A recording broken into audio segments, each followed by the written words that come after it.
Lungs. Okay, lungs ఇదే our lungs ఇదే spongy nature. ఈ లంగ్స్ అనేవి ఎలాంటి నేచర్ కలిగి ఉంటాయమ్మా అంటే స్పాంజీ నేచర్, చాలా మెత్తటి స్వభావాన్ని కలిగి ఉంటాయి. మనకి డస్టర్ కానీ లేదా స్పాంజీ కనుక మీరు అబ్జర్వ్ చేస్తే కనుక ఎలాంటి నేచర్ కనుక చాలా స్మూత్గా ఇలా ఫోల్డింగ్ జరిగితే మనం ఇలా దాన్ని కనుక ప్రెస్ చేసామంటే ఆటోమేటిక్గా ఏమవుతుంది, ఇలా క్లోజ్ అయిపోయినటువంటి కెపాసిటీని కలిగి ఉన్నటువంటిది ఈ లంగ్స్. లంగ్స్ వచ్చేటప్పటికి ఏ నేచర్ని కలిగి ఉంటాయి? Spongy nature. The lungs both sides are lungs are both are not same because the slightly lower than the heart. ఈ మనం లెఫ్ట్ సైడ్ రైట్ సైడ్ రెండు ఉన్నాయి మనకి. ఈ లెఫ్ట్ సైడ్ రైట్ సైడ్ యొక్క లంగ్స్ని కనుక మీరు అబ్జర్వ్ చేసినట్లయితే రైట్ సైడ్ ఉండేటువంటిదేమో బిగ్గర్ సైజులో ఉంటుంది. రైట్ సైడ్ ఉన్నటువంటి లంగ్ వచ్చేటప్పటికి రైట్ సైడ్ లంగ్ ఇది బిగ్గర్, అంటే రైట్ సైడ్ ఉన్నటువంటిది కొంచెం పెద్దదిగా ఉంటుంది. లెఫ్ట్ సైడ్ వచ్చేటప్పటికి స్మాల్గా ఉండడం జరుగుతుంది. బికాజ్ వై, ఎందువల్ల అంటే the both sides lungs are not same because the similar not because the right side is bigger size and left side is a small because the left side is the slightly lower then the heart. అంటే ఈ వరకుహరంలోని ఎదురు భాగంలో మనకి heart అనేది ఉండటం జరుగుతుంది left సైడ్న. ఆ హార్ట్ ఉండడం వల్ల లంగ్ అనేది కొంచెం కిందకి కొంచెం చిన్నదిగా ఉండడం అనేది జరుగుతుంది. అయితే ఈ రైట్ సైడ్ ఉన్నటువంటి బిగ్గర్ సైడ్లో ఉన్నటువంటి దాని దగ్గర 3 లోబ్స్ని కలిగి ఉండటం అనేది జరుగుతుంది. దీనిలో వచ్చేటప్పటికి లెఫ్ట్ సైడ్ వచ్చేటప్పటికి ఎడమవైపు ఉన్నటువంటి లంగ్ వచ్చేటప్పటికి ఏమో కొంచెం చిన్నదిగా ఉంటుంది బికాజ్ ఆ స్పేస్లో హార్ట్ అనేది ఉండటం అనేది జరుగుతుంది. అందువల్ల కొంచెం చిన్నదిగా ఉండడం అనేది జరుగుతుంది. అయితే the lungs are covered by a 2 membranes. ఈ లంగ్స్ని వచ్చేటప్పటికి కవర్ చేస్తూ 2 మెమరైన్స్ ఉంటాయమ్మా. 2 మెమరైన్స్ అంటే ఈ లంగ్స్ని కప్పుతూ కవర్ చేస్తూ 2 త్వచాలు అనేవి ఉండటం జరుగుతుంది. దాన్ని ఏమని పిలుస్తారంటే ఫ్లోరా అనేటువంటి పేరుతో పిలుస్తారు. ఏమని పిలుస్తారు? ఫ్లోరా అనేటువంటి పేరుతో పిలుస్తారు.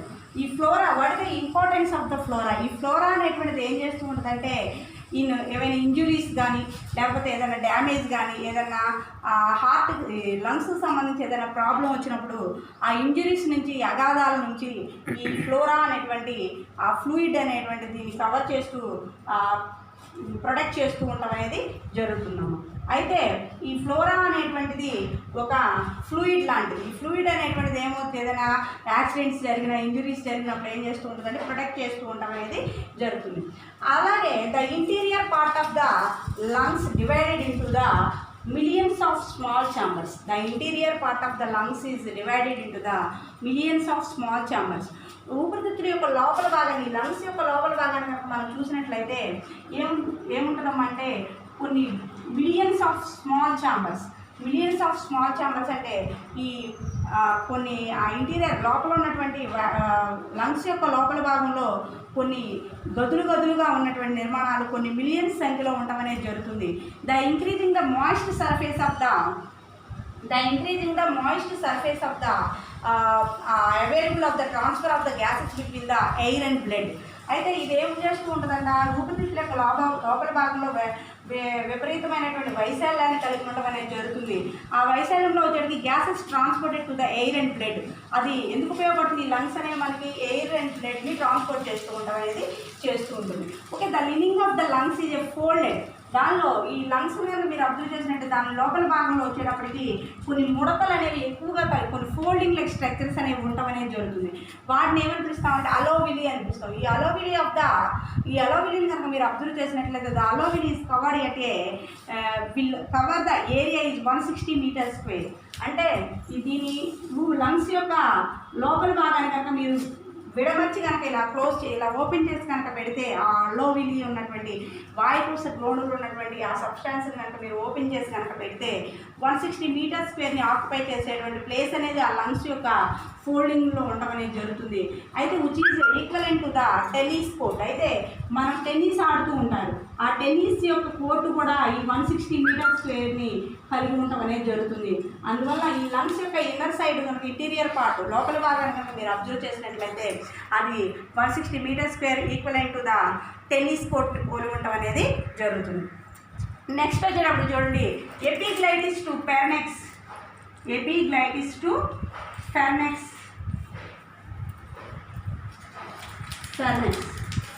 అయితే nasal cavity, from the nasal cavity goes to the pharynx. మనం బిఫోర్ క్లాస్లో చెప్పుకున్నాం ఏమని, nostrils, air usually enter to the through the nostrils అని చెప్పుకున్నాం. అయితే నోస్ట్రిల్స్ గాలి అనేటువంటిది నాసికా రంధ్రాల ద్వారా నెసల్ క్యావిటీలోకి వెళ్తుందని చెప్పుకున్నాం. అయితే from the air goes to the nasal cavity to the pharynx. ఆ ఎయిర్ అనేటువంటిది ఎక్కడికి వెళ్తుంది, గ్రసనిలోకి వెళ్తుంది. ఫెర్నెక్స్ అంటే గ్రసని, ఆ భాగంలోకి వెళ్ళడం వల్ల, అయితే ఆ గ్రసని అనేది ఆ భాగంలోకి వెళుతూ ఉన్నప్పుడు there are divided, only started in a single hole but divided into the ending part of the divided into the 2 holes. అయితే ఇది ఫస్ట్ స్టార్టింగ్లో 1 hole కలిగి ఉన్నప్పటికీ తర్వాత కొంత భాగం వచ్చిన తర్వాత ఈ ఫెర్నెక్స్ భాగం దగ్గర నుంచి 2 holesగా డివైడ్ అవ్వడం అనేది జరుగుతుంది.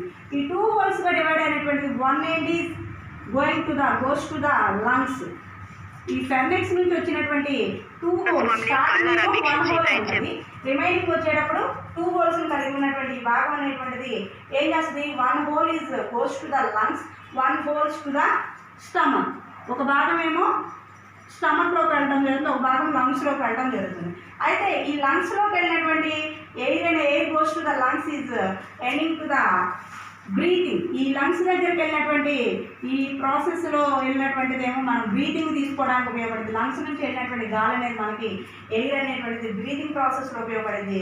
బట్ స్టమక్ దగ్గర నుంచి వచ్చినటువంటిది స్వాలోయింగ్ ప్రాసెస్లో మనకు ఉపయోగపడటం అనేది జరుగుతుంది.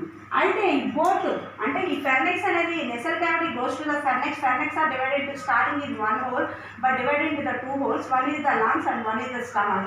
One is lungs are air goes to the breathing and stomach to the swallowing. What is the breathing? The inhaling and exhaling of the gas is called as a breathing అని చెప్తాం.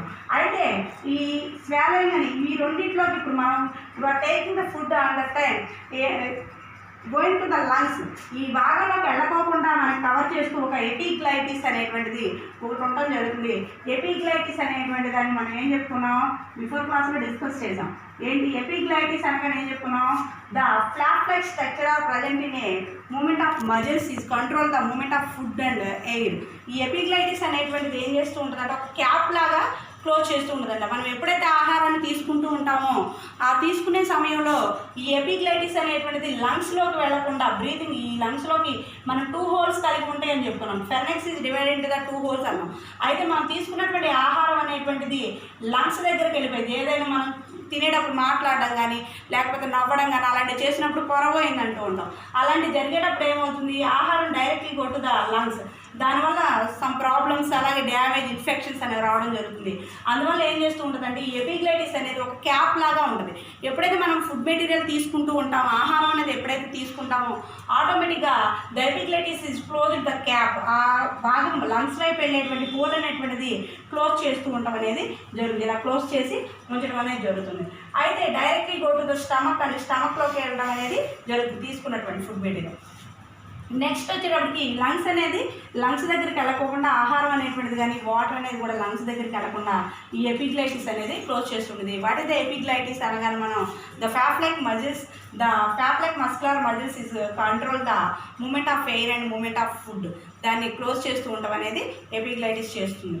Next వచ్చేటప్పటికి the mechanism of epiglottis. What will happen if the respiratory tract is not moist? Respiratory tract మనం తీసుకునేటువంటి మన respiratory tract అనేది కనుక moist అంటే తేమదనాన్ని కనుక కలిగి ఉండకపోతే ఏం జరుగుతుంది? What will happen if the respiratory tract is not moist? Respiratory tract కనుక మాయిస్ట్ కనుక కండిషన్ కనుక కలిగి లేకపోతే if the respiratory tract is not moist the dust particle enter directly into the lungs. ఎప్పుడైతే ఆ రెస్పిరేటరీ ట్రాక్ అనేది కనుక తేమదనాన్ని కనుక కలిగి ఉండకపోతుందో ఆటోమేటిక్గా ఆ రెస్పిరేటరీ ట్రాక్లో ఉన్నటువంటి వచ్చేటువంటి మనం పీల్చేటువంటి గాలిలో ఉన్నటువంటి డస్ట్ పార్టికల్స్ అవ్వచ్చు, వాట్ ఎవర్ ఇట్ మేబీ, ఆ dust particles directly into the lungs. డైరెక్ట్గా ఎక్కడికి వెళ్ళిపోతాయి? మనం పీల్చేటువంటి గాలి అనేది ఎక్కడికి వెళ్తుంది? లంగ్స్ దగ్గరికి వెళ్తుంది. అలా ఆ డస్ట్ పార్టికల్స్ కూడా లోపలికి వెళ్ళటం అనేది జరుగుతుంది. ఎప్పుడైతే ఈ మాయిస్ట్ కండిషన్ ఉంటుందో మనకేమవుతుంది, ఆటోమేటిక్గా ఆ భాగంలో ఏమైనా డస్ట్ పార్టికల్స్ ఉంటే అక్కడ అతుక్కుపోవడం అనేది జరుగుతుంది. దానివల్ల ఓన్లీ ఎయిర్ మాత్రమే లోపలికి వెళ్ళటం అనేది జరుగుతుంది. కాబట్టి if the what will happen if the respiratory tract is not moist అని చెప్పుకున్నప్పుడు మనం the dust particle enter directly into the lungs. Okay, మీరు చూసారు the are both lungs are similar రెండు లంగ్స్ సిమిలర్గా ఉన్నాయా? No, because the right side is a bigger size, 3 lobes are present, but right side, left side is a occupying for the heart, that's why the small in size. Okay, next alveoli are large number and small are present. Okay, the alveoli are large number are present but small in shape because the gases between the exchange of the gases, ekkada ee exchange of the gases are present in a cluster of air sacs is called as alveoli అని చెప్పుకున్నాం. The alveoli is comparing to the gases exchanges between the blood capillaries అని చెప్పుకున్నాం. అయితే exchange of the gases అనేవి మనకి అలోవిలీ దగ్గర జరగడం అనేది జరుగుతుంది. నెక్స్ట్ వచ్చేటప్పటికి mechanism of respiration in human beings.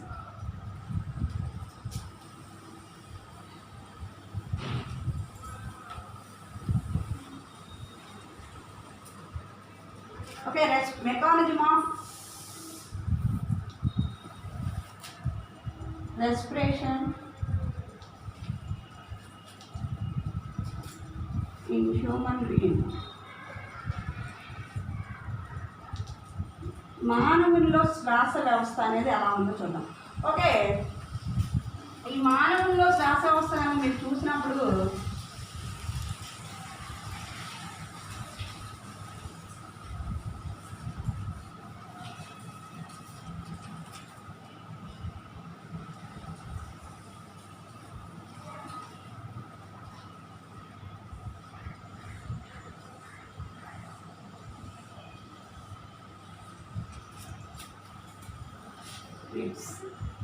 ribs, bones, diaphragm.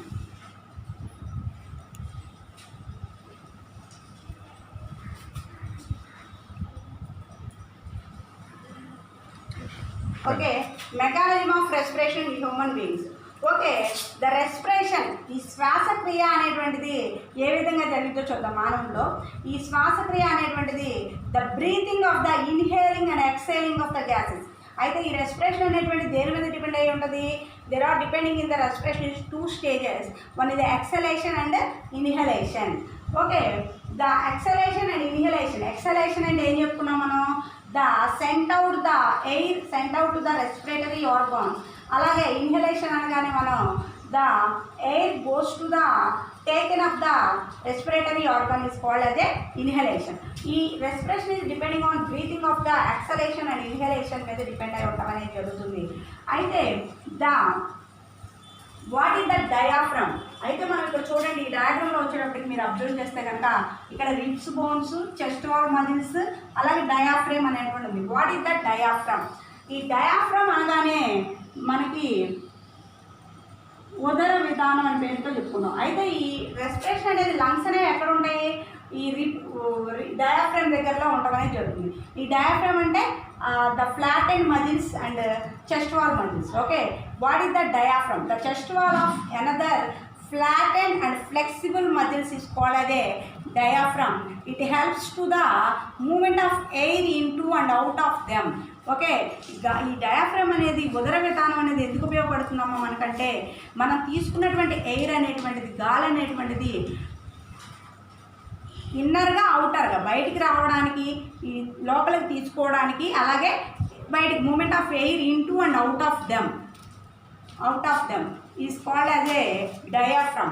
Diaphragm అనగానే the chest wall muscles and another flattened and flexible muscles is called as a diaphragm, which helps to the movement of air into and out of them. Okay, diaphragm acts like a floor. ఈ diaphragm అనేటువంటిది ఒక ఫ్లోర్గా మనం ఊహించుకుంటే the chest wall muscles is called as A the chest wall muscles imagined is called as a room. దీన్ని ఒక గదిగా చెప్పుకోవడం అనేది జరుగుతుంది. ఈ ఉదర విధానాన్ని మనం కనుక ఒక ఫ్లోర్గా ఊహించుకుంటే, ఒక చెస్ట్ వాల్ మజిల్స్ అనేది ఒక రూమ్గా మనం ఊహించుకోవడం అనేది జరుగుతుంది. Okay, chest wall muscles is made up of A chest wall muscles is made up of A ribs, అలాగే మజిల్స్ అండ్ స్కిన్. ఈ చెస్ట్ వాల్ మజిల్స్ అనేవి దేంతో నిర్మితమై ఉంటాయంట? ప్రక్కటెముకలు. రిబ్స్ అంటే ప్రక్కటెముకలు. మీరు ఒకసారి అబ్జర్వ్ చేసుకుంటే కనుక ఈ భాగంలో మనకు కొన్ని బోన్స్ అనేవి కనబడుతూ ఉంటాయి. వాటిని మనం రిబ్స్ అనే పేరుతో పిలుస్తాం. దీన్ని రిబ్స్ అంటాం. ఇలా ఉన్నాయి చూసారా, వీటిని రిబ్స్ అనే పేరుతో పిలుస్తాం. ఈ రిబ్స్ అనేవి మనకి ప్రక్కటెముకలు అంటారు. ఈ రిబ్స్ అలాగే మజిల్స్ కండరాలు, స్కిన్ అలాగే చర్మంతో కప్పబడి ఉండడం అనేది జరుగుతుంది. చెస్ట్ వాల్ మజిల్స్ ఉదర వితానం అనేటువంటిది, వరకుహరంలోని ఉదర వితానం అనేటువంటిది దేంతో తయారు చేయబడి? ప్రక్కటెముకలు అలాగే కండరాలు, స్కిన్తో అంటే మజిల్స్, రిబ్స్ స్కిన్తో అటాచ్ చేయబడి కప్పబడి ఉండడం అనేది జరుగుతుంది. The ribs attach to the Spain. ఈ రిబ్స్ అనేటువంటివి దేనితో అటాచ్ అయి ఉంటాయంట? స్పెయిన్ మీన్స్ వెన్నెముక. ఈ స్పెయిన్ కార్డ్ అంటాం చూసారా, దాన్ని స్పెయిన్తో అటాచ్ అయి ఉంటాయంట. ఈ స్పెయిన్తో ఈ ప్రక్కటెముకలు అనేవి ఆ వెన్నెముకకు నిర్దిష్టమైనటువంటి కోణంలో అతుకుబడి ఉండడం అనేది జరుగుతుంది.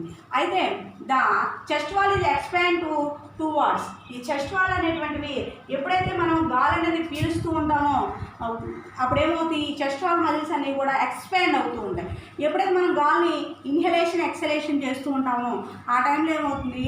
ఎయిర్ అనేటువంటిది బయటకు పోతూ ఉంటుంది. అలా జరిగినప్పుడు మనం ఒకసారి మీరు చెస్ట్ మీద కనుక ఒక హ్యాండ్ పెట్టుకొని కనుక అబ్జర్వ్ చేసుకుంటే కనుక మీరు బాగా గాలిని గట్టిగా పీల్చినప్పుడు అంటే your breathing is heavily on that time the chest wall is closed but you remove the air on that time the chest wall muscle is expand. అంటే ఆ మజిల్స్ అనేవి ఏమవుతాయి? మనం ఆ ఎయిర్ అనేటువంటి తీసుకున్నప్పుడు బాగా పీల్చినప్పుడు క్లోజ్ అయిపోయినట్లుగా ఉండడం చెస్ట్ వాల్ అనేటువంటిది. అది ఎప్పుడైతే మనం ఎయిర్ని స్లోగా కనుక ప్రొడ్యూస్ చేస్తూ ఉన్నప్పుడు ఆటోమేటిక్గా the chest wall is relaxed కండిషన్లో ఉండడం అనేది జరుగుతుంది. ఓకే, ఇది mechanism of respiration in human being. అయితే ఈ రెస్పిరేషన్ వచ్చేటప్పటికి డయాఫ్రామ్ అనేటువంటిది మనం ఎలా చెప్పుకున్నాం? Diaphragm is the flexible chest wall muscles and another flexible flat and muscles is called as A diaphragm. Diaphragm helps in a movement of muscles into and out of them, and the diaphragm is acts as a floor, and chest wall muscles is imagined is a room. Okay, the chest wall is made up of a ribs, muscles and skin, and the ribs are attached to the spines. అంటే ఈ ribs అనేటువంటివి ఎన్నెముకకు నిర్దిష్టమైనటువంటి కోణంలో అమర్చబడి ఉండడం అనేది జరుగుతుంది. మన chest wall both sides back side ముందు సైడ్ చూసుకున్నా కానీ మనకు ఆ బోన్స్ అనేవి మనం అబ్జర్వ్ చేసుకోవడం అనేది జరుగుతుంది. ఈ the respiration depending on the exhalation and inhalation. ఈ రెస్పిరేషన్ అనేటువంటిది మనకి ఎక్సలేషన్ మీద అలాగే ఇన్హలేషన్ మీద డిపెండ్ అయి ఉండడం అనేది జరుగుతుంది. Inhalation and exhalation. What is the exhalation? The air goes to the sent out to the respiratory organ is called as a exhalation. Inhalation means the air take up the respiratory organs is called as a inhalation. దీని మీద depend అయ్యి మనకు respiration అనేటువంటిది జరగడం జరుగుతుంది. Okay, tomorrow class next class will discuss.